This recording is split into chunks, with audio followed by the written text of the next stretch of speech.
Masih bersama kami di program khusus Pasca Debat Calon Wakil Presiden 2024.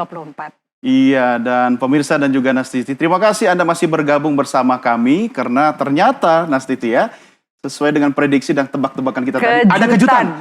Ya, tiga-tiga memberi kejutan tentunya ya. Tapi yang paling terkejut selain Nastiti tentu juga adalah pemirsa karena melihat ada calon wakil presiden juga memberikan kejutan berbeda ya. Nanti kita akan bahas ya. Kita akan bahas semuanya. Sekarang kita menuju ke rekan kita Nuke Aswita dulu yang sepertinya sudah siap dengan banyak data. Nuke mau menyuguhkan data apa nih untuk kesempatan kali ini? Baik Mas Dani juga dan Mbak Nastiti, ini kita akan berbicara tentang IKN. Oh, Ibu Kota Nusantara. Betul, ini masih menjadi PR nantinya untuk Capres dan Cawapres di tahun mendatang. Siapa yang terpilih?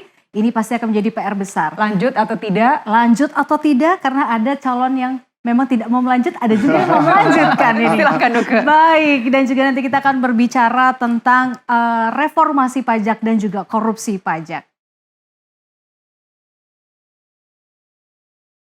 Ya, pemirsa, Anda kembali bersama kami. Proyek pembangunan Ibu Kota Nusantara atau IKN menjadi salah satu pekerjaan rumah terbesar bagi Presiden dan Wakil Presiden terpilih pada pemilu mendatang. Sementara itu, seberapa besar komitmen calon presiden dan calon wakil presiden peserta pemilu 2024 untuk nantinya melanjutkan mega proyek ambisius tersebut?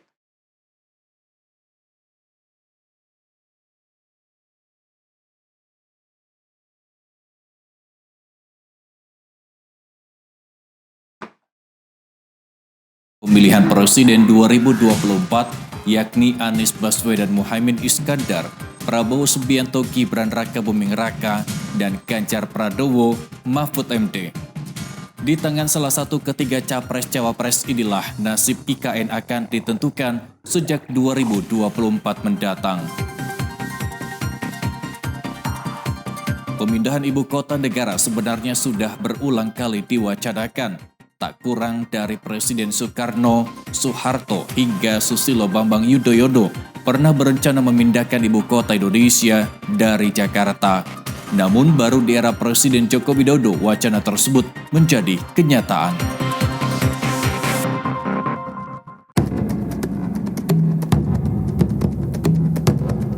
Jokowi secara aktif mendorong pemindahan ibu kota sejak 2017.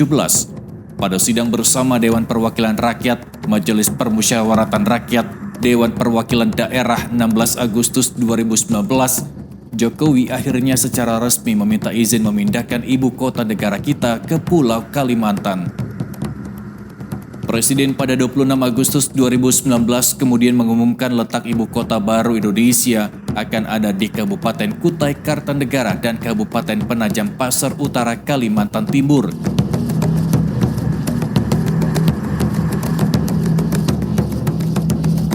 Rencana pemindahan ibu kota kemudian dilegalkan setelah rencana Undang-Undang Ibu Kota Negara menjadi undang-undang pada 18 Januari 2022. Pemindahan ibu kota diperkirakan akan memakan anggaran hingga 400 triliun lebih. Besarnya anggaran ini semakin menegaskan lonjakan anggaran infrastruktur di era Jokowi. Dalam 2 periode kepemimpinan Presiden Jokowi, infrastruktur menjadi sektor prioritas yang menjadi perhatian pemerintah. Berujuk data Kementerian Keuangan, anggaran infrastruktur melonjak 120% pada era Presiden Jokowi dari 177,9 triliun pada 2014 menjadi 391,7 triliun pada 2023. Pembangunan dan pengembangan IKN direncanakan untuk dilaksanakan secara bertahap sampai dengan tahun 2045. Tahap awal pembangunan dilakukan dalam kurun 2022-2024 dan pada tahun 2024 ditargetkan dapat dilaksanakan pemindahan awal. Berdasarkan tata waktu IKN, periode pengembangan IKN dimulai pada tahun 2022 dan dalam periode perencanaan IKN jangka panjang diproyeksikan sampai dengan tahun 2045. Secara garis besar pembangunan dibagi menjadi 5 tahap. Tahap 1 2022-2024, tahap 2 2025-2029, tahap 3 2030-2034, tahap 4 2035-2039, tahap 5 2040-2045. Deputi 4 Kepala Staf Kepresidenan KSP Juri Ardiantoro Juni 2021 menjelaskan Proyek pembangunan IKN diperkirakan menghabiskan anggaran 466 triliun. Dari total anggaran tersebut, sebesar 89,4 triliun akan disumbangkan oleh anggaran pendapatan dan belanja negara APBN, sebesar 123,2 triliun oleh BUMN, dan sebanyak 253,4 triliun oleh kerjasama pemerintah dengan badan usaha. Untuk tahun 2023, semula pemerintah mengalokasikan anggaran sebesar 29,4 triliun dan angkanya akan naik sebesar 40,6 triliun pada 2024. Namun pada Maret lalu DPR dan pemerintah sepakat untuk melakukan akselerasi anggaran sehingga totalnya mencapai 37 triliun pada tahun ini. Perusahaan swasta dan BUMN mulai aktif masuk ke proyek IKN. Sebanyak 10 perusahaan besar Indonesia mengumumkan investasi di IKN dengan ditandai peletakan batu pertama atau groundbreaking di IKN di depan Presiden Jokowi pada September lalu. Lalu bagaimana dengan investor asing? Lantas bagaimana pula komitmen Capres-Cawapres terpilih untuk IKN? Tim Liputan Nusantara TV melaporkan.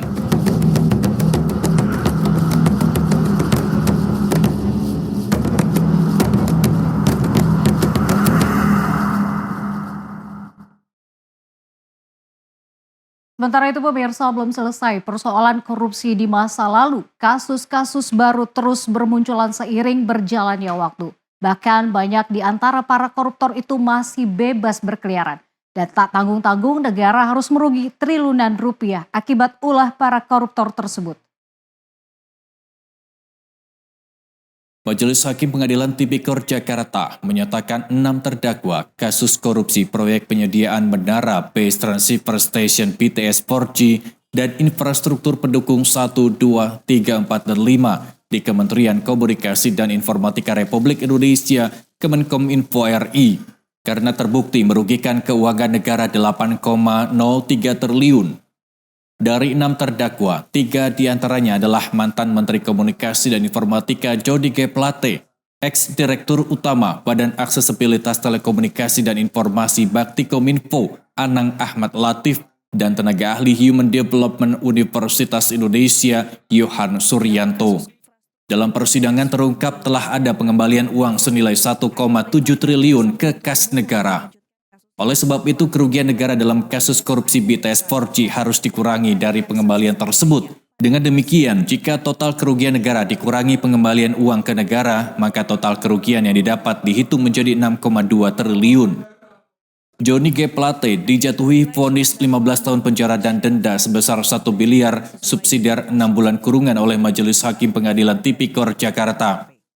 Ex-Menkominfo itu juga dibebani pidana tambahan untuk membayar uang pengganti sebesar 15,5 miliar subsidiar 2 tahun kurungan. Jauh sebelum kasus korupsi BTS Kemenkominfo, sejumlah kasus korupsi yang merugikan negara juga menyita perhatian. Bahkan beberapa kasus diantaranya masih belum tuntas penanganannya. Masih ingat kasus PT Asabri? Dalam kasus korupsi PT Asuransi Angkatan Bersenjata Indonesia atau Asabri, negara harus merugi 22,7 triliun. Diketahui, jajaran manajemen PT Asabri melakukan pengaturan transaksi berupa investasi saham dan reksadana bersama dengan pihak swasta. Sebanyak 7 orang telah divonis bersalah dalam kasus ini. Mereka adalah Adam Rahmat Damri, Dirut Asabri 2011-2016, Sodi Wijaya, Dirut Asabri 2016-2020, dan Bahtiar Effendi, Direktur Investasi dan Keuangan Asabri 2008-2014. Kemudian Hari Setianto, Direktur Asabri 2013-2014 dan 2015-2019. Heru Hidayat, Direktur PT Trada Alam Minera dan Direktur PT Maksima Integra. Lukman Purnomo Sidi, Direktur Utama PT Prima Jaringan, serta Jimmy Sutopo, Direktur Jakarta Emiten Investor Relation. Masih juga ingat kasus korupsi IKTP? Kasus korupsi KTP elektronik menjadi kasus yang menarik perhatian publik karena nilainya yang fantastis dan penuh dengan drama. Berdasarkan penghitungan BPK, negara mengalami kerugian sebesar 2, triliun rupiah. Beberapa nama besar yang terseret dalam kasus ini adalah mantan Ketua DPR RI Setia Novanto, Irman Gusman, dan Andi Narogong. dan kasus korupsi proyek Hambalang yang menyeret banyak kader partai politik. Hasil audit BPK menyebutkan bahwa kasus korupsi proyek Hambalang ini mengakibatkan kerugian negara sebesar 706 miliar. Akibat korupsi tersebut, mega proyek Wisma Atlet Hambalang mangkrak pada 2012. Beberapa nama yang ikut terseret dalam kasus ini adalah mantan Ketua Umum Partai Demokrat Anas Urbaningrum, mantan Bendahara Partai Demokrat Muhammad Nazarudin, mantan Menpora Andi Malarangeng, dan Angelina Sondah. Dan masih banyak lagi kasus yang hingga kini masih menjadi perhatian publik, antara lain kasus SKL BLBI, Senturi, hingga kasus korupsi Pelindo II.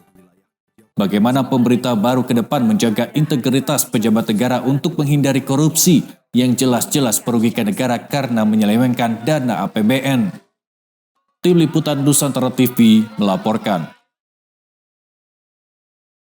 Kasus korupsi yang melibatkan pegawai Direktorat Jenderal Pajak di Kementerian Keuangan terus terjadi. Dalam catatan Indonesia Corruption Watch atau ICW, selama kurun waktu 2024 hingga 2014, setidaknya tercatat 12 petugas atau pejabat di lingkungan institusi pajak yang tersangkut dalam perkara korupsi.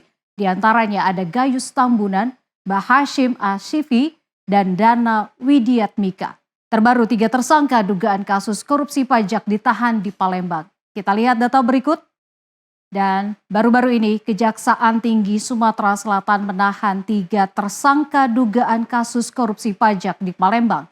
Mereka adalah RFG selaku mantan aparatur sipil negara kantor pajak Pratama Palembang, NWP ASN kantor pajak Palembang, dan RFH pejabat kantor pajak Palembang.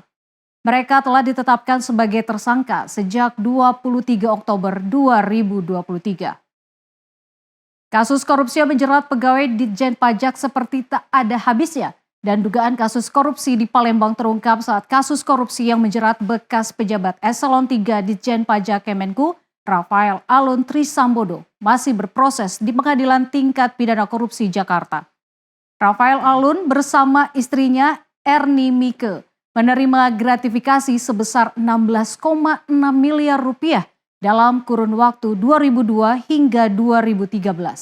Gratifikasi tersebut diperoleh lewat 4 perusahaan jasa konsultasi pajak dan juga konstruksi. Selain itu, Rafael juga didakwa antara tahun 2003 dan 2010 menempatkan harta kekayaannya kepada penyedia jasa keuangan dan membelanjakan hartanya untuk pembelian sejumlah aset yang diduga hasil tindak pidana. Masih di tahun 2023, Direktur Pemeriksaan dan juga Penagihan pada Ditjen Pajak Kemenku, Angin Prayitno Aji, diduga melakukan tindak pidana pencucian uang dari hasil dugaan suap dan gratifikasi hingga mencapai 44,1 miliar rupiah. Angin bersama Dadan Ramdhani, Wawan Ridwan, Alfred Simanjuntak, Yuman Nizar, dan Febrian yang juga merupakan pegawai negeri pada Direktorat Pemeriksaan dan Penagihan Ditjen Pajak diduga menerima fee dalam kurun waktu 2014 hingga 2019 dari 7 perusahaan wajib pajak. Pengadilan Tingkat Pidana Korupsi Jakarta telah memvonis Angin 7 tahun penjara. Selain itu, Angin Prayitno juga telah divonis 9 tahun penjara karena menerima imbalan hingga 3,3 miliar rupiah untuk merekayasa laporan pajak untuk 3 perusahaan. Kita mundur ke tahun 2018, pemirsa. KPK melakukan OTT kepada Kepala Kantor Pelayanan Pajak Pratama Ambon, Maluku. Lamakasimba, pemeriksa pajak KPP Pratama Ambon, Sulimin Radmin, dan juga pengusaha Liando selaku wajib pajak. Kepala Kantor Pelayanan Pajak Pratama Ambon ini terindikasi bersepakat dengan Antoni untuk mengurangi besaran pajak yang mesti dibayarkan dengan sejumlah imbalan. Total imbalan yang diterima oleh Lamakasimba mencapai 870 juta rupiah. Sebelumnya, di tahun 2017, pejabat Direktorat Jenderal Pajak Handang Soekarno bernegosiasi dengan Direktur Utama PT Ekprima Ekspor Indonesia Raja Mohanan Rama Panikcer. Handang menerima uang suap mencapai 6 miliar rupiah dan telah dijatuhi hukuman 10 tahun penjara. Pada tahun 2016, Komisi Pemberantasan Korupsi juga menetapkan 3 pegawai pajak kantor pelayanan pajak Pratama Kebayoran Baru 3 sebagai tersangka kasus pemerasan restitusi kelebihan bayar PT Etmi Indonesia. Pada tersangka memaksa PT Etmi Indonesia untuk membayar 75 juta rupiah karena memiliki kelebihan pajak penghasilan pada tahun 2012 dan pajak pertambahan nilai pada tahun 2013. Di penghujung tahun 2013, pegawai Direktorat Jenderal Pajak Muhammad Dian Irwan Nukisra dan juga Eko Darmayanto divonis 9 tahun penjara karena menerima suap sebesar $600.000 Singapura dan juga $150.000 Amerika Serikat saat menangani perkara pajak PT Nusa Raya Cipta. Dan bukan hanya itu, kedua pegawai pajak tersebut juga menerima 3,25 miliar rupiah ketika mengurus perkara pajak di Delta Internusa. Korupsi di sektor perpajakan identik dengan praktik suap menyuap, perbuatan melawan hukum, dan penyalahgunaan wewenang. Mereka yang berperan sebagai aktor korupsi di sektor perpajakan mulai dari pegawai hingga pejabat. Baik pemirsa, sekarang kami kembalikan lagi kepada Doni dan juga Nastiti untuk melanjutkan informasi berikutnya. Terima Baik, kasih. Nuke, terima kasih. Terkait korupsi, rasanya tiga-tiganya semuanya setuju dari pasangan paslon 1, 2, 3 ini bahwa korupsi memang harus diberantas. Tapi istilahnya masing-masing. Ya. Ada sikat korupsi, ada Selepet. selepet koruptor. Tapi kalau soal hukum dan penegakan hukum, Prof. Mahfud ya, yang Ya. lebih menguasai. Tapi bukan Ya. berarti dua yang lainnya tidak fokus Ya. ke situ kan. Oke, Ya. ini Kita nanti akan bahas akan lebih lanjut nanti ya. pertajam nanti tentunya. Pemirsa tetap bersama kami, kita akan lanjutkan sesaat lagi. Assalamualaikum warahmatullahi wabarakatuh. Mari kita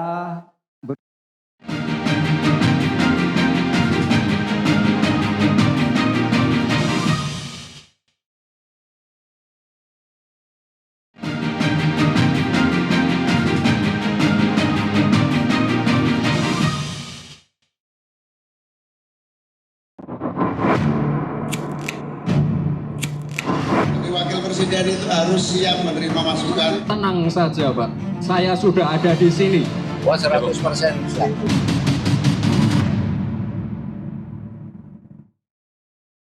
Ya, Anda masih bersama kami dalam pasca debat calon wakil presiden 2024. Ya, dan tentunya pemirsa dan juga Nastiti, kita sudah menjanjikan kepada pemirsa di rumah, kita akan mempertajam, kalau perlu kita berdebat juga ya, dengan narasumber kita yang berikutnya ya, Pasca sudah debat. ada 2 narasumber istimewa. Tapi Ya. sebelum ke narasumber kita, saya ingin memeriksa juga catatannya Nastiti. Saya punya catatan nih, terkait dengan penampilan cawapres. Nanti kita konfirmasi Ya. dengan narasumber kita. Yang pertama kan tadi kenampilkan Gibran ya. Kalau menurut saya sih Gibran penampilannya cukup oke, ya. Dia clear, lancar juga, dan dia tertib pada durasi, dan dia fokus pada soal hilirisasi, ekonomi digital, dan sebagainya. Kemudian catatan saya, Prof. Mahfud ini ya fokus pada ekonomi, pertumbuhan ekonomi 7%. Nah, Yes. nanti narsum kita akan menguliknya, dan dia fokus pada kalau itu bisa tercapai dengan upaya pemberantasan korupsi dulu. Ya. Ya kan? Gaya penyampaiannya storytelling, bercerita. Saya jadi ingat gaya di debat sebelumnya juga ada yang seperti itu. Dan Caimin ya dengan gimmick selepet. Ada berkali-kali saya menghitung pemirsa ya, banyak sekali diulang oleh Caimin sebagai gaya santrinya itu dengan selepetnya, termasuk soal pajak ya untuk Ya. pengusaha yang kelas kakap dipajakin. Tolong maafkan istilah saya, tapi bagi masyarakat ada pengurangan pajak. Nah, itu catat saya. Nah, Siti fokus kemana tadi? Dalam tiga-tiganya sebenarnya fokus, tapi yang paslon atau cawapres nomor 2 itu memang memenuhi harapan atau ekspektasi atau apa? Maksudnya kejutannya terjawab tadi ya? Kejutannya terjawab. Dan Caimin sudah sesuai dengan prediksi kita sebelumnya Oke. dalam dialog-dialog sebelumnya dengan narasumber juga bahwa akan ada gimmick-gimmick yang banyak mengalir dari Caimin. Dan itu sepertinya genuinity-nya malah terlihat di situ, Doni. Betul sekali. Dengan gaya yang khasnya. Dan oke, kita langsung saja Ya, bahas langsung. Ini tema otoritasnya dialog. narsum ya. Ini otoritasnya narsum.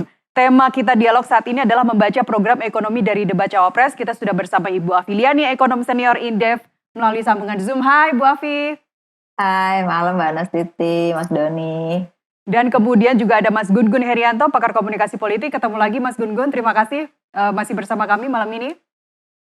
Selamat malam Mbak Nastiti, selamat malam Mas Doni, Mbak Afi. Hai, Mas Gugun. Oke, kita mulai dulu dari ibu. Oke. Dari perempuan dulu, Ya, Bu karena Afi. hari ibu juga ya. Karena hari ibu.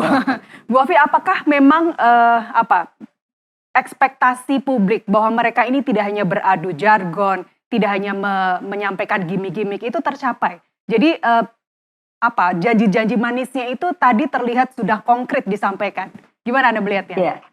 Ya, jadi kalau lihat dari 3 cawapres tadi ya, pertama orang ekspektasi terhadap Gibran ternyata berubah ya. Ya. Yang tadinya dianggap tidak banyak ngomong, tiba-tiba cukup baik dalam menyampaikan visi misi ya.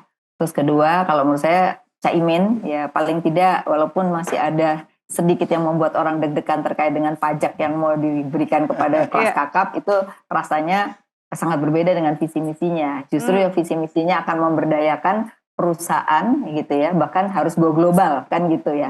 Jadi sebenarnya mungkin yang disampaikan tidak sesuai dengan visi misinya yang sudah ada perlahan ya.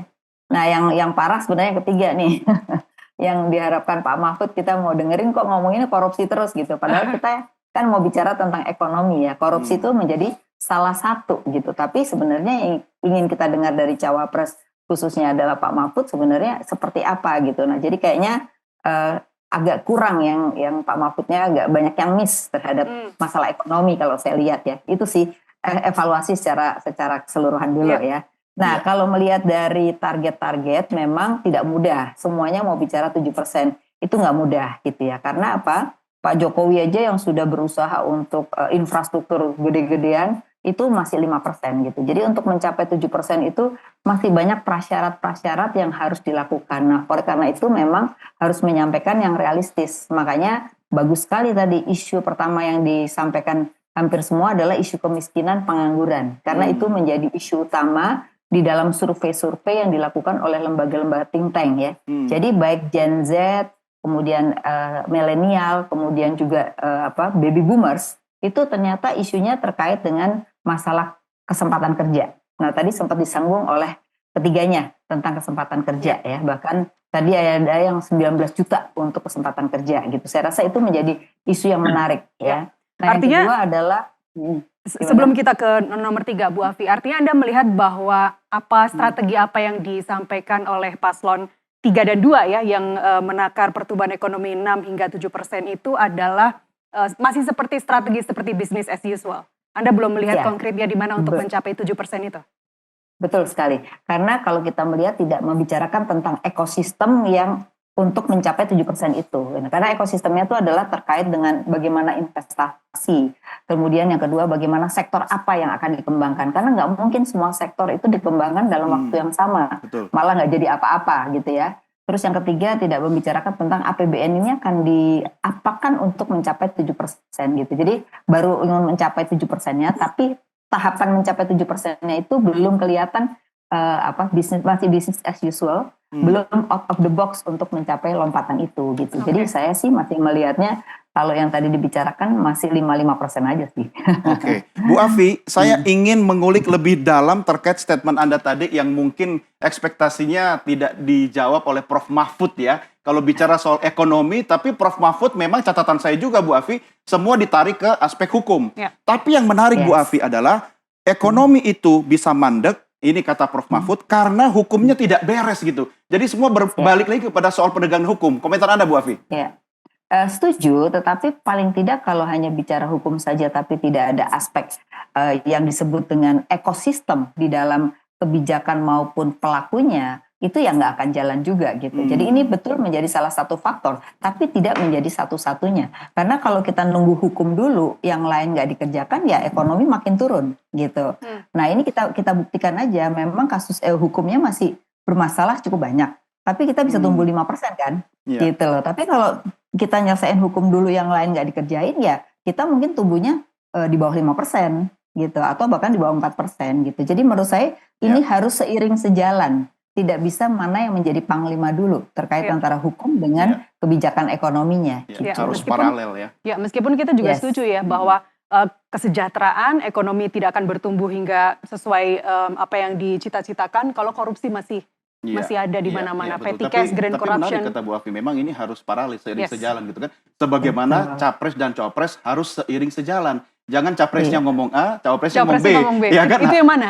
Itu nanti. Saya coba tanya ke Kang Gun ya. Mas Gun, ini kalau dari analisa komunikasi yang Anda perhatikan, kalau Nastiti tadi sudah terjawab keterkejutannya diwakili oleh penampilan Mas Gibran malam hari ini. Nah, dari aspek communication skills-nya, Mas Gun, 3 cawapres tadi, mana yang paling Anda soroti penampilan malam ini?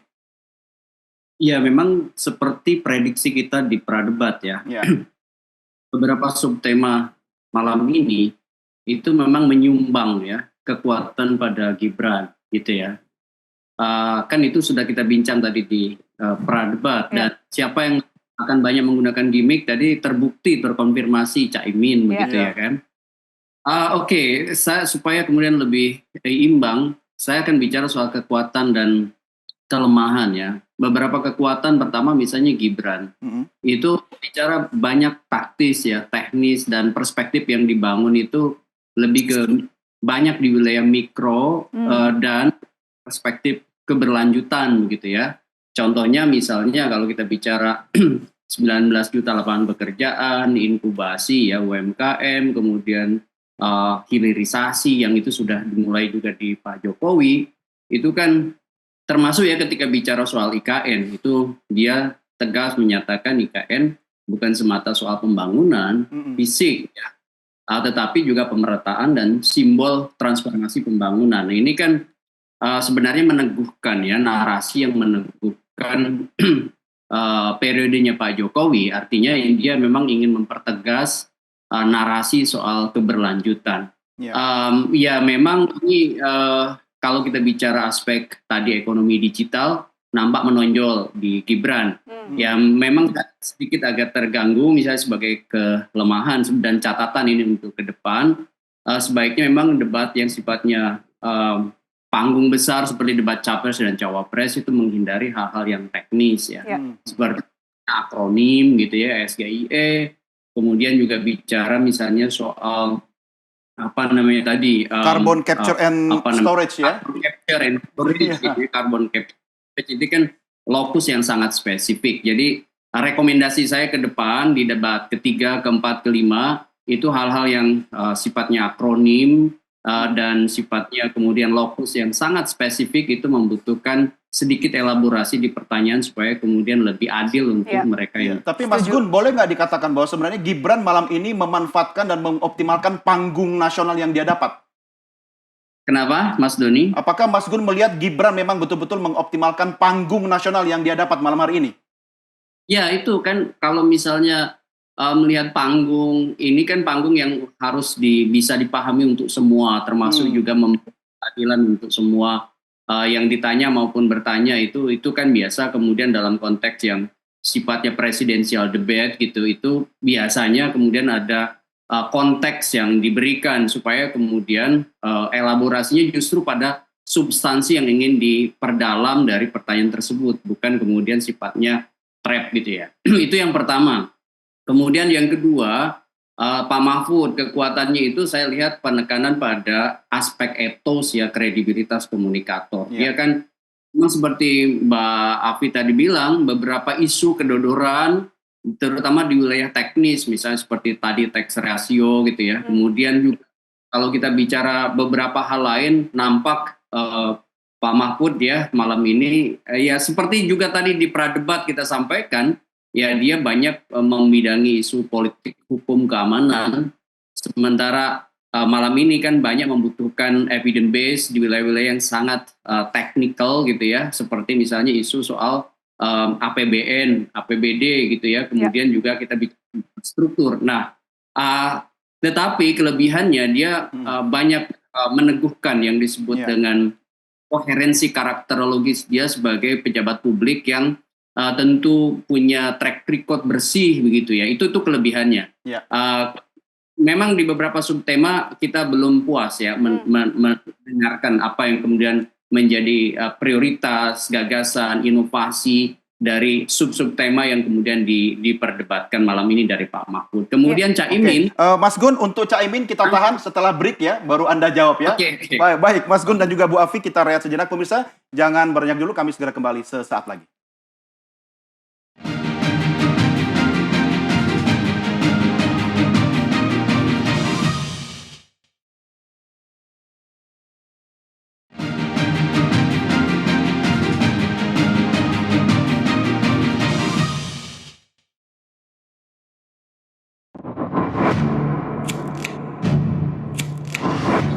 Presiden itu harus siap menerima masukan. Tenang saja Pak, saya sudah ada di sini.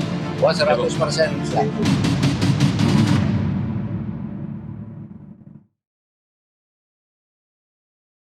Terima kasih Anda masih bersama kami dalam program khusus pasca debat calon wakil presiden 2024. Ya, kita lanjutkan diskusi kita. Saya kembali ke Mas Gun-Gun. Mas Gun-Gun, tadi Anda sudah mengulas soal Gibran yang fokus soal teknis, mikro, Prof. Mahfud lebih ke soal eposnya. Nah, Caimin ini selain selepet-selepetnya tadi ini apa yang menjadi catatan Mas Gun-Gun?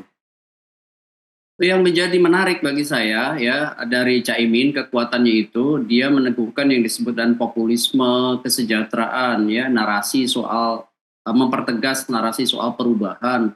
Ya contohnya misalnya populisme itu dihadirkan lewat banyak sekali diksi yang diulang soal kemakmuran dan keadilan misalnya. Bansos plus ya, kemudian 5 miliar per desa. Ya 5% APBN untuk kamu atau kredit usaha muda. Ini kan contoh-contoh narasi yang sebenarnya memperkuat yang disebutkan populisme dengan basis populisme kesejahteraan. Memang kelemahannya kurang elaborasi di data-data faktual ya, seperti misalnya bagaimana membangun atau mekanisme 40 kota baru selevel Jakarta gitu ya. Itu bahwa gagasan itu disampaikan tetapi penopang datanya dari makro meso mikronya itu menurut saya belum begitu jelas ya. Kemudian harusnya kan itu dipertajam. Belum lagi misalnya pada saat sesi tanya jawab yang harusnya bisa kemudian menjadi kekuatan Caimin sebagai politisi senior itu menurut saya kurang dimanfaatkan. Lebih tanya yang sifatnya membangun eufemisme misal seperti tips and tricks ya bagi Gibran pada saat dia misalnya Gibran memimpin Solo itu menurut saya tidak hit under the bell ya, harusnya sebagai misalnya orang yang memang oposisi ya, kalau memang ada skeptisme soal banyaknya proyek yang mungkin dianggapnya punya semacam privilege gitu ya dari pemerintahan pusat ya, harusnya bisa to the point ya. Ini menurut saya dalam hal yang sangat krusial seperti tadi, dia juga masuk ke skenario lawan seperti misalnya pada saat ditanya soal SGIE itu ya, ya seharusnya dia bisa kemudian tidak kemudian terjebak pada sesuatu yang memang dari awal pertanyaan itu memang agak tricky gitu. Oke, Mas Gun, kalau bicara soal pemilihan dan pengulangan diksi tertentu oleh Caimin, menurut Anda apakah itu bagian dari strategi Caimin atau mungkin juga Anies untuk kemudian memengaruhi subconscious mind pemilih, khususnya pemilih-pemilih yang masih ragu ini terhadap jargon-jargon kampanye mereka? Ya jelas ya, ini kan strategi persuasi ya. Bagaimanapun debat ini seperti sering disampaikan, debat ini kan berupaya untuk memengaruhi kelompok yang masih wait and see atau bahasa elektoralnya masih menjadi undecided voters yang kurang lebih masih 28%-an ya. Ini kan jumlah yang bukan jumlah sedikit ya. Artinya masih banyak kelompok yang menunggu apakah kemudian para capres-cawapres itu mampu mengoptimalkan dua hal. Ya, pertama gagasan program yang persuasif yang bisa memalingkan perhatian begitu. Kemudian yang kedua mampu mengelola waktu konteks ya di waktu yang sangat terbatas terutama sampai 10 Februari itu untuk memberi peneguhan reinforcement pada pilihan-pilihan pemilih yang kecenderungannya masih bisa saja dia punya preferensi tetapi masih bimbang, tetapi bisa juga mereka yang memang belum punya pilihan dan masih menunggu beberapa opsi, terutama misalnya tadi seperti kita jelaskan di pradebat egosentris, retrospektif, prospektif maupun sosiotropik yang mungkin tadi bahas panjang ya soal itu. Sebelum saya ke Bu Afi, Mas Gun singkat saja, kalau bicara terkait tadi gagasan program, kalau selepet itu gimmick ya, tapi kalau slepetnomics itu apakah termasuk itu di closing statement ya termasuk gimmick atau sebenarnya itu justru novelty, itu justru kebaruan yang ditawarkan sebuah program, sebuah environment dalam mencapai pertumbuhan ekonomi sesuai yang dijanjikan? Iya, itu diksi yang dimulai dari gimmick ya. tetapi kemudian kan dihubungkan dengan fungsionalnya. Jadi persis seperti yang kita bahas, emosional dan fungsional. Emosional itu selepet itu untuk mewakili representasi pemilih Indonesia yang sebenarnya sangat familiar dengan istilah itu, karena terlebih di kelompok santri, ya kan? Dihubungkan dengan aspek ekonomi, ya sama seperti hanya misalnya di Amerika ada Obamanomics misalnya kan, atau misalnya ada Habibinomics, ya itu kan dihubungkan dengan aspek fungsionalnya, bagaimana misalnya hal itu menjadi semacam diksi yang akhirnya bisa dilekatkan dengan branding politik dari capres atau cawapres yang bertarung di kontestasi elektoral. Baik.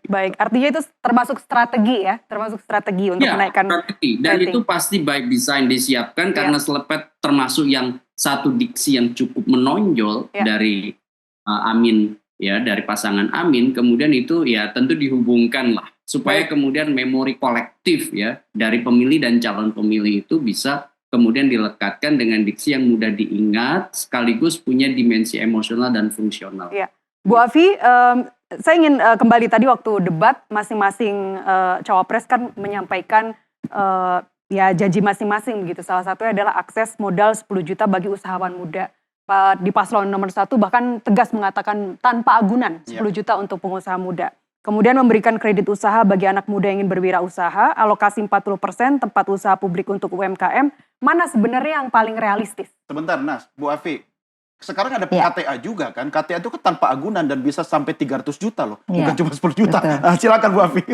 Ya, jadi kalau kita lihat tidak ada sesuatu yang baru yang disampaikan semua itu sebenarnya yang sudah berjalan saat ini gitu ya. Justru kita kan pengen dengar gimana sih keluar dari jebakan seperti saat ini kan gitu. Tapi tidak kita lihat secara jelas gitu. Masing-masing menyampaikan apa yang sudah ada. Jadi ada yang melanjutkan ya. Kalau mau mengarah pada perubahan, tapi perubahan itu nggak kelihatan yang disampaikan tadi gitu. Jadi saya melihatnya ya masih sama-sama aja dengan tidak ada perubahan yang signifikan dari yang tadi. Cuman yang berubah tuh yang dari paslon berapa tadi mengenai Pak Gibran, Mas Gibran tadi menyampaikan terkait dengan lembaga pajak. Jadi nanti kolektivitas dari pajak itu akan dipisahkan dari dirjen pajak untuk meningkatkan tax ratio. Nah ini yang sudah sangat jelas. Cuman memang tadi dikatakan ekstensifikasi. Jadi ada kebun binatang baru, tidak hanya kebun binatang yang ada. Nah itu yang diharapkan. Karena selama ini masih pada kebun binatang yang ada. Sehingga orang yang sudah bayar pajak itu yang sering dikenakan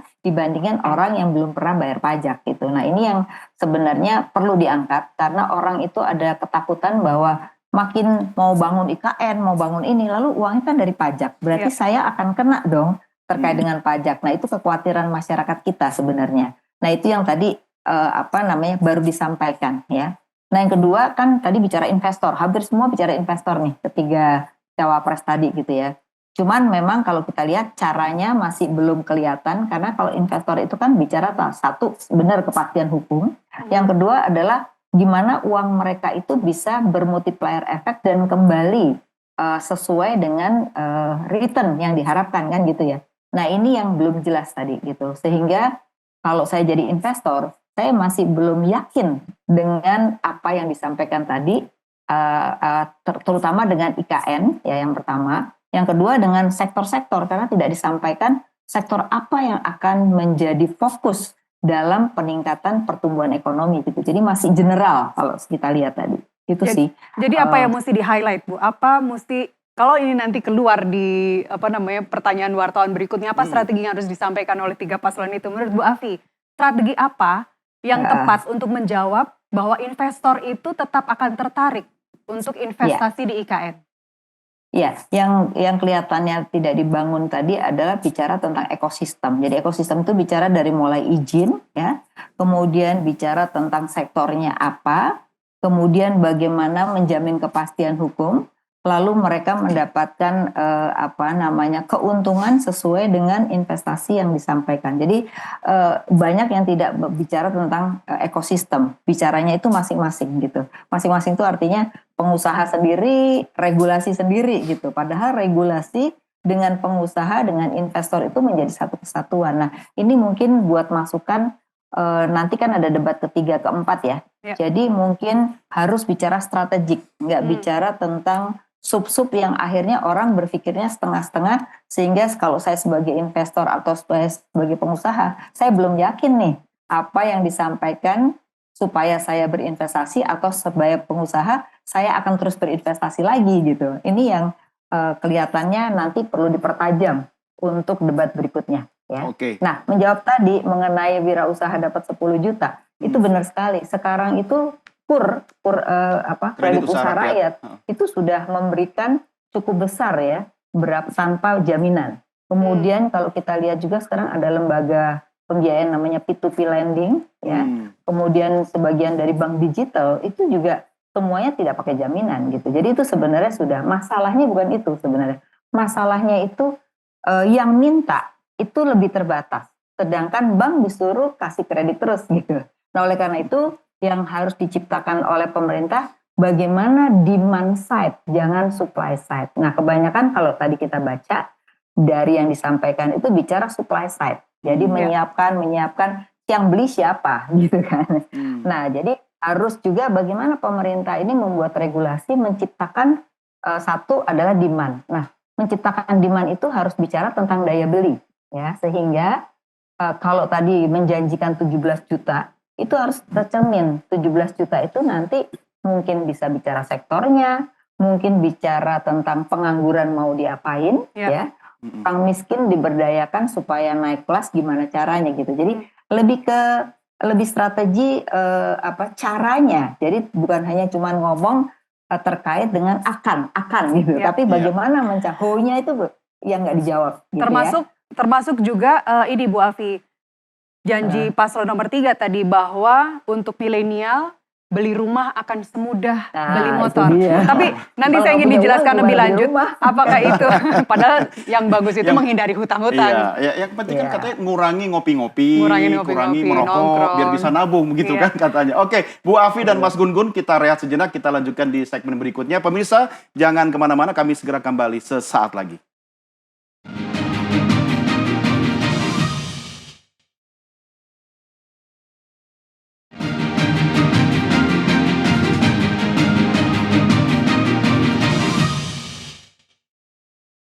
Terima kasih masih bersama kami pemirsa, kita lanjutkan diskusi kita. Saya kembali ke Mas Gun-Gun.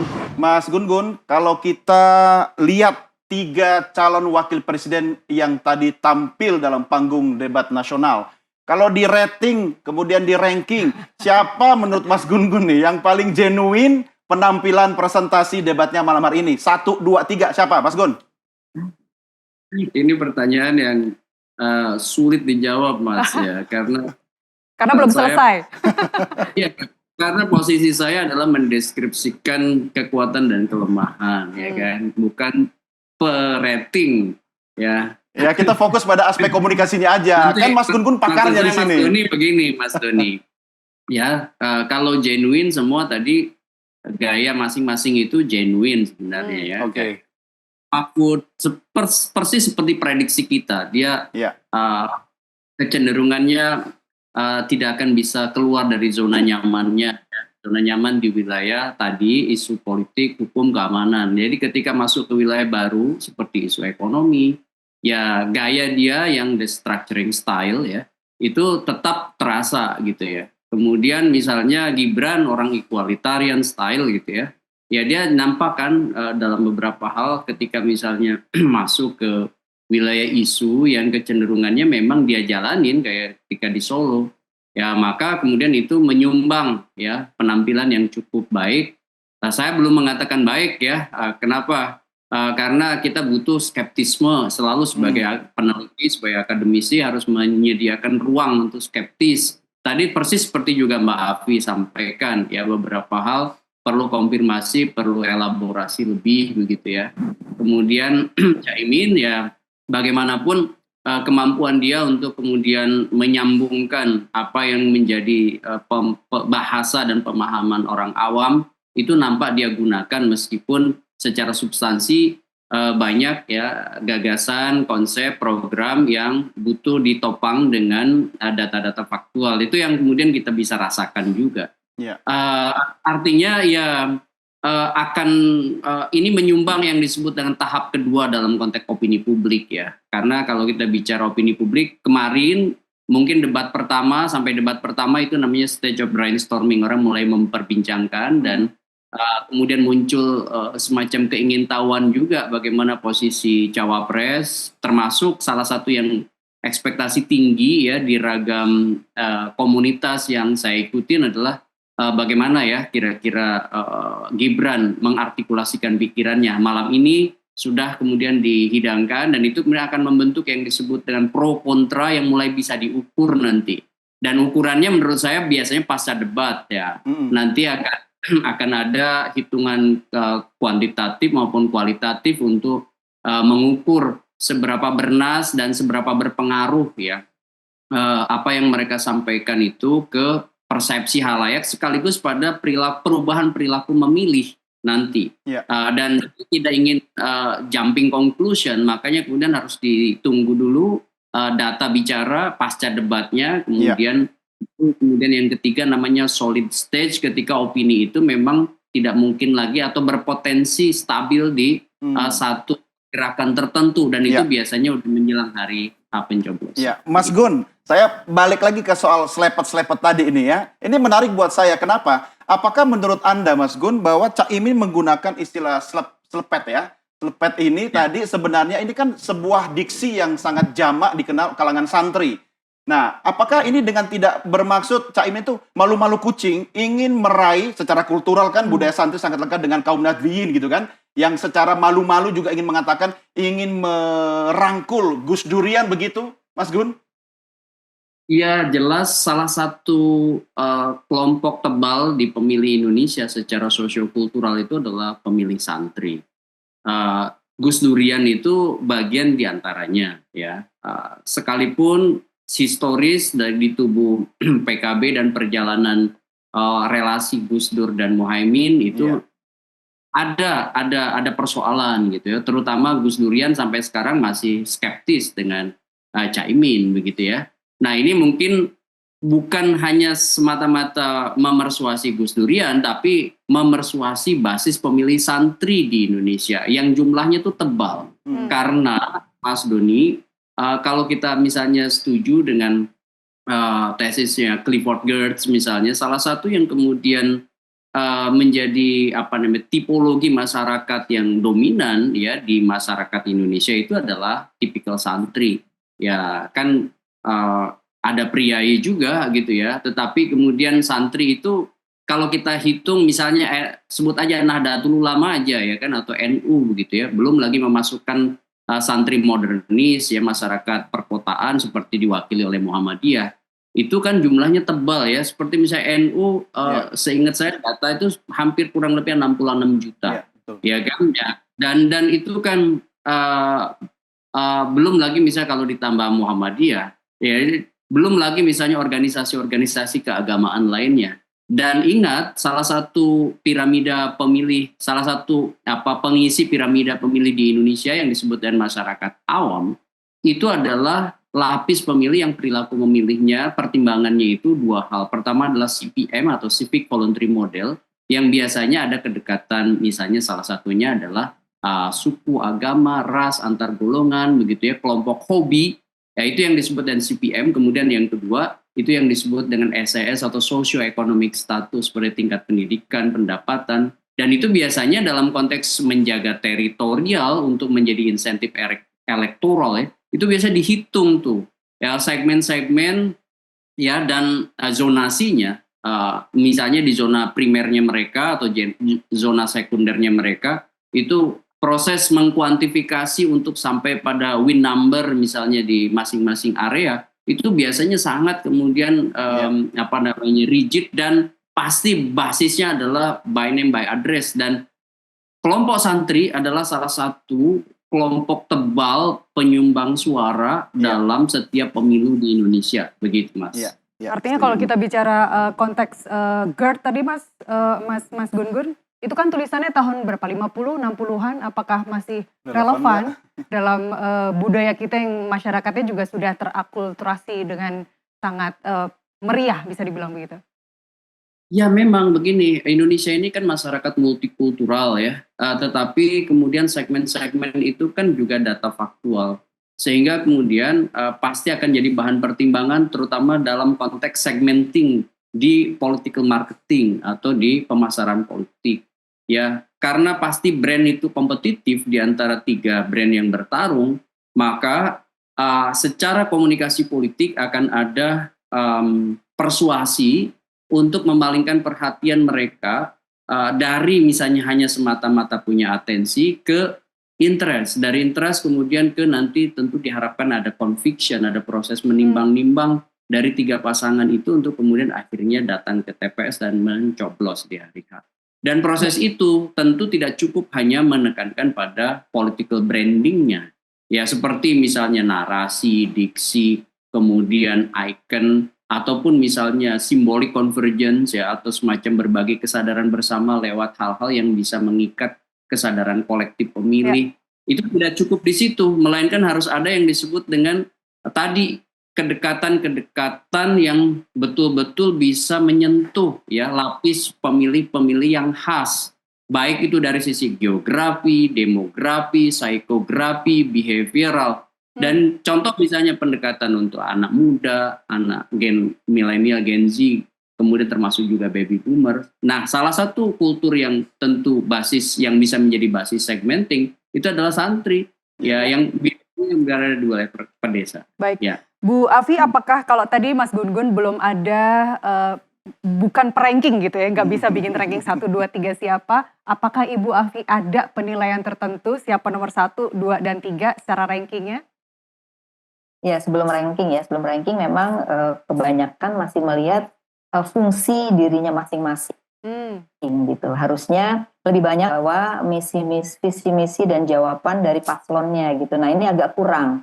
Jadi lebih banyak pengalaman dari masing-masing cawapres. Yang satu pengalaman jadi menteri desa itu yang disampaikan, yang satu pengalaman jadi wali kota, menteri keamanan gitu. Nah jadi saya rasa mestinya banyak membawa sebagai paslon karena ini kan kita bicara tentang menjadi presiden dan cawapres loh, bukan menjadi wali kota atau menteri gitu. Saya rasa itu yang nanti harus diperbaiki. Hampir semua itu melakukan hal yang sama ya. Nah yang kedua kalau kita lihat dari rating memang dilihat ini saya nggak tidak pretensi ya, tapi kalau saya lihat dari caranya terutama pada saat visi misi, karena visi misi itu menjadi kunci penting sebenarnya. Kalau udah tanya jawab ini kan sudah hal yang berbeda lagi gitu ya. Nah kalau visi misi memang Mas Gibran tuh di luar dugaan. Orang nggak pernah ngomong tiba-tiba dia menyampaikan itu sesuai karena kebetulan saya pernah melihat visi misi dari ketiganya gitu. Itu paling tidak disampaikan bagian besar ya. Jadi saya rasa untuk menyampaikan visi misi Mas Gibran saya rasa itu bagus ya. Nah yang kedua saya lihat kalau Caimin ini kan aktivis ya. Jadi pada saat menyampaikan visi misi walaupun agak sedikit masih kurang bagus gitu, tapi dalam menjawab pertanyaan dia bagus gitu. Paling tidak dia bisa menjawab apa yang ditanya gitu ya. Menjawab pertanyaan yang mana Ibu? Betul. Menjawab pertanyaan yang mana? Banyak belajar. Karena selalu kebetulan saya tadi nonton bareng sama teman-teman, pasti dia udah menduga, pasti yang diomongin korupsi nih, pasti yang diomongin korupsi lagi gini. Masalah hukum nih gitu. Nah bener gitu ya. Nah jadi sesuai prediksi gitu. Jadi menurut saya mungkin di dalam tim sesnya harus banyak membrief terkait dengan visi misi dan jawaban-jawaban ya. Karena kan sudah jelas apa saja topik-topik yang akan disampaikan. Jadi harusnya simulasi itu sudah harus dilakukan. Kalau Mas Gibran tadi jujur, kita sudah banyak melakukan simulasi. Itu penting sih simulasi. Karena jadi kalau pertanyaan ini jawabnya apa gitu. Karena topik sudah ditentukan. Dan tidak sama sekali nol loh gitu. Nah saya rasa ini pengalaman agar gini masyarakat kita ini kan masih persentase yang belum memilih ini kan cukup besar ya kan. Jadi saya rasa harus memperjelas nanti di dalam pendalaman apa dan apa yang diharapkan oleh masyarakat itu dijawab dengan clear. Maka dengan demikian masyarakat itu semakin bisa menentukan siapa yang akan dia pilih. Itu sih. Dan populis itu menurut saya harus hati-hati. Terlalu banyak bicara tentang populis itu tidak baik juga karena kalau janji itu tidak dipenuhi akhirnya nanti menjadi blunder buat pasangan calon. Itu juga saya rasa penting juga. Jadi kita harus mengajak masyarakat kita itu menjadi realistis ya, tetapi juga mereka punya kesempatan dalam dalam ekonomi. Jadi jangan sampai juga kebijakan-kebijakan itu menyingkirkan masyarakat yang tidak punya akses. Saya rasa itu juga menjadi satu yang penting gitu sih. Bu Afi, Mas Gun-Gun, kita masih ada satu segmen terakhir lagi. Pemirsa tetaplah bersama kami kembali usai jeda.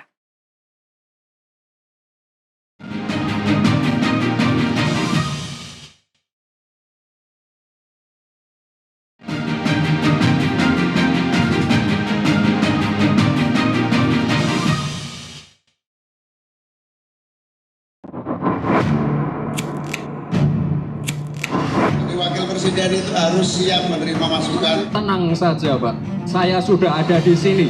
100% siap.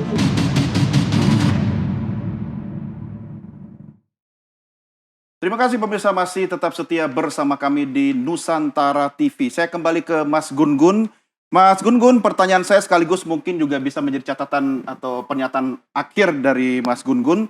Saya ingin menarik soal, sebelumnya kan kita juga diskusi tentang banyak yang underestimate terhadap penampilan Mas Gibran. Tapi ternyata malam ini kejutan, dibantah. Ya kan, Nastiti pun terkejut. Kami juga nonton bareng di redaksi Mas Gun. Nah, terkait dengan penampilan Mas Gibran, bagaimana Anda melihat soal ekspresi wajahnya yang menurut saya, ya tolong diluruskan Mas Gun, sebenarnya yang underestimate itu Mas Gibran kepada dua cawapres lainnya gitu. Kalau dari ekspresi, mikroekspresi, dan kemudian diksi dan respon gimmick yang dia tunjukkan. Sekaligus closing statement, Mas Gun silakan. Iya, kalau dari sisi manajemen forum, itu Mas Gibran menurut saya malam ini nampak lebih nyaman. Mungkin ini salah satunya disumbang dengan tema ya. Iya. Tetapi ada beberapa hal yang memang perlu menjadi catatan ke depan untuk Mas Gibran, terutama misalnya bicara soal body language ya, atau bahasa tubuh. Ketika misalnya contoh ya di ekspresi muka ya, seperti misalnya tarikan alis ya, itu dalam konteks retorika kan mungkin bisa lebih mungkin diperbaiki ke depan. Lebih halus, lebih lembut atau gimana nih? Menjadi penampilan yang menentukan di depan kamera gitu ya. Mungkin hal-hal yang sifatnya teknis seperti kinesik ya, body language, proxemic ya, itu mungkin bisa diperbaiki. Tetapi soal misalnya distance ya, soal misalnya dia pergerakan termasuk juga pergerakan tubuh ya ke beberapa area, itu menurut saya jauh lebih mobile dibanding kandidat-kandidat lain. Itu menunjukkan bahwa dia ada semacam keluar dari tekanan psikologis di mana orang menunggu ya ekspresi gagasan dia pada saat tampil di debat, yang kemudian banyak orang memang skeptis terhadap ke posisi kehadiran dia di debat resmi. Tetapi kemudian hal yang kemudian menarik ya dari sisi komunikasi, apa yang kemudian ditampilkan tadi oleh Mas Gibran, menurut saya ada dua yang kemudian menyumbang kepercayaan dirinya. Ya, pertama dia tampil di opening ya dengan cukup meyakinkan, sehingga kemudian ini menjadi kondisi yang baik untuk kemudian dia masuk di segmen 2, 3 dan seterusnya sampai closing.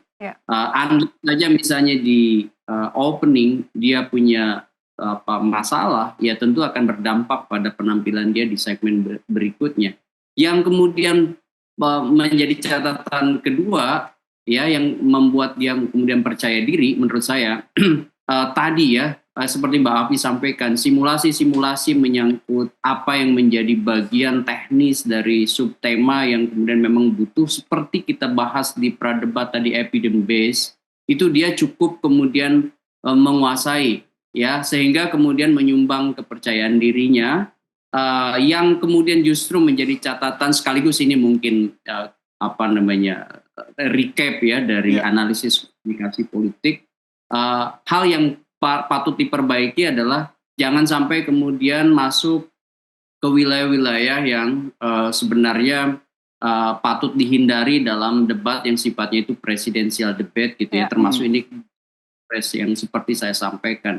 Kenapa? Karena penting untuk menghargai keberadaan posisi mitra debat ya. Artinya karena itu kan bicara soal masyarakat awam, kemudian juga lawan debat atau mitra debat yang kalau ditanya dengan akronim ya tentu belum tentu. Saya aja misalnya ditanya akronim ekonomi oleh Mbak Afi belum tentu bisa. Akronim lari mungkin kita sama-sama tahu gitu kan.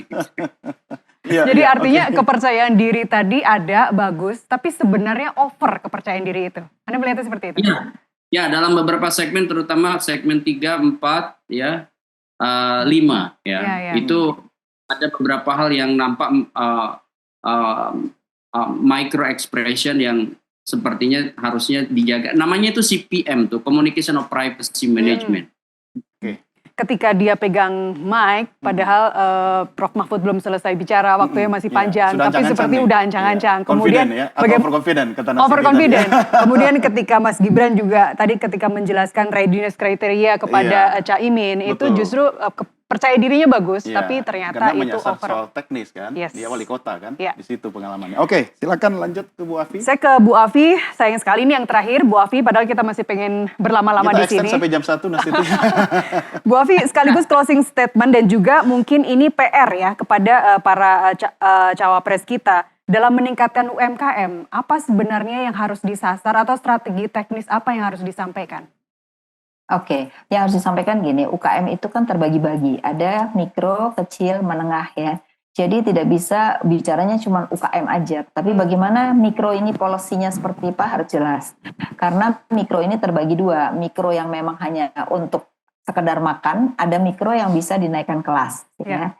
Kemudian kecil menengah itu juga berbeda lagi, karena menengah dan kecil ini sudah harus bicara tentang kolaborasi dengan perusahaan besar. Nah ini yang tidak banyak dieksplor. Jadi seolah-olah UKM itu hanya diunggul-unggulkan sebagai penopang krisis. Jadi krisis itu bisa hilang karena UKM. Padahal itu bukan itu karena kepepet. Bukan karena yang di-create untuk menjadi pelaku ekonomi yang sustain. Tetapi karena kepepet maka UKM itu dijadikan semacam politik ekonomi untuk bertahan gitu. Nah ini saya rasa harus kita lupakan hal tersebut, tapi harus membuat UKM ini bisa diberdayakan, bukan hanya sekedar dikasih duit pinjaman gitu ya, terus dikasih peluang, tapi bagaimana supaya mereka itu bisa mandiri. Nah ini yang mungkin harus banyak dieksplor agar UKM ini bisa naik kelas. Kalau tadi ngomongnya seperti itu aja, nggak akan ada UKM naik kelas. Yang ada UKM minta duit terus nantinya gitu. Jadi yang ada utangnya tambah terus.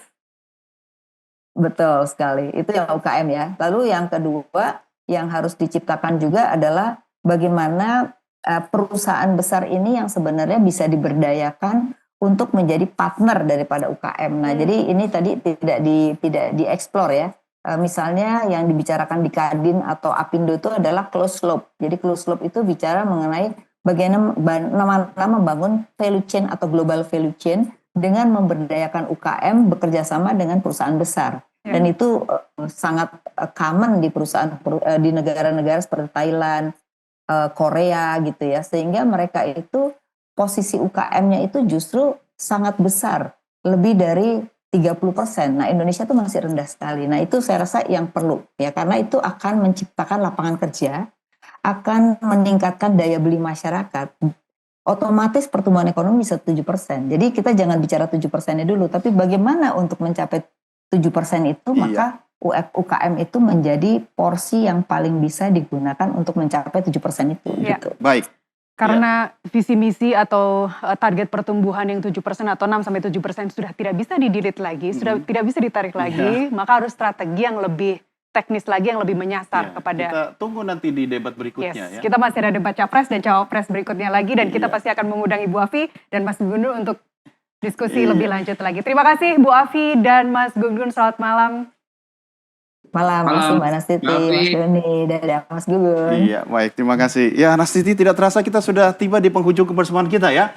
Dari jam 4 sore sampai jelang pukul 23.00 waktu Indonesia Barat, kami berdua dan tentunya pemirsa mengawal Anda untuk mengikuti secara langsung debat kedua calon wakil presiden. Ya, semoga tadi pemirsa juga bisa mendapatkan tercapai juga harapannya, tidak hanya sekedar membaca visi misi, tapi juga pembawaan cawapres yang kita harapkan itu mengangkat capresnya juga. Iya, termasuk menjawab kekagetan-kekagetan Dan juga mungkin di luar sana banyak yang taruhan seperti apa debat malam ini. Dan jangan lupa pemirsa, pastikan untuk mencatat kembali bersama kami tanggal 7 Januari 2024 tahun depan ya. Akan ada debat ketiga. Tentunya tetap bersama kami di Nusantara TV. Ya, baik pemirsa, demikian serangkaian program khusus Nusantara TV debat kedua calon wakil presiden untuk pemilu 2024.